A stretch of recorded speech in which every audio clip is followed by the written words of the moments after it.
হয় যে এই ক্লাসটি আরেকবার তোমার দেখার দরকার রয়েছে বা কোনো একটা পার্টে হয়তো তুমি ভুলে গেছো, সেই ক্লাসগুলোর সম্পূর্ণ রেকর্ডেড ক্লাসও থাকবে তোমাদের ওই অ্যাপসের মাধ্যমে। তাহলে মেটেরিয়াল পাচ্ছ, পিডিএফস, লাইভ ক্লাস পাচ্ছ, সঙ্গে সঙ্গে তুমি অবশ্যই তার অফলাইনের ক্লাসগুলো পেয়ে যাচ্ছ। তাই আর দেরি না করে তোমরা প্লে স্টোর থেকে এক্সাম ওরিয়ার অ্যাপটি ডাউনলোড করবে প্রথমে, তারপরে তোমরা এনরোল করবে এবং পছন্দের কোর্স অনুযায়ী তোমরা সেই কোর্সগুলোকে পারচেস করে নিতে পারো। ঠিক আছে, চলো আজকে আমরা শুরু করছি প্রেসি রাইটিং। কিভাবে প্রেসি শুরু করব, কিভাবে আমরা একটা প্রেসিকে লিখবো।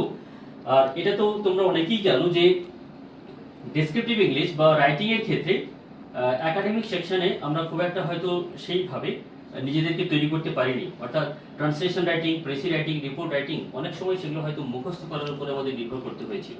কিন্তু এই এক্সামগুলোতে, কম্পিটিটিভ এক্সামে শুধুমাত্র মুখস্থ করে নিজেদেরকে ডেসক্রিপটিভ পার্টে ইমপ্রুভ করা যায় না।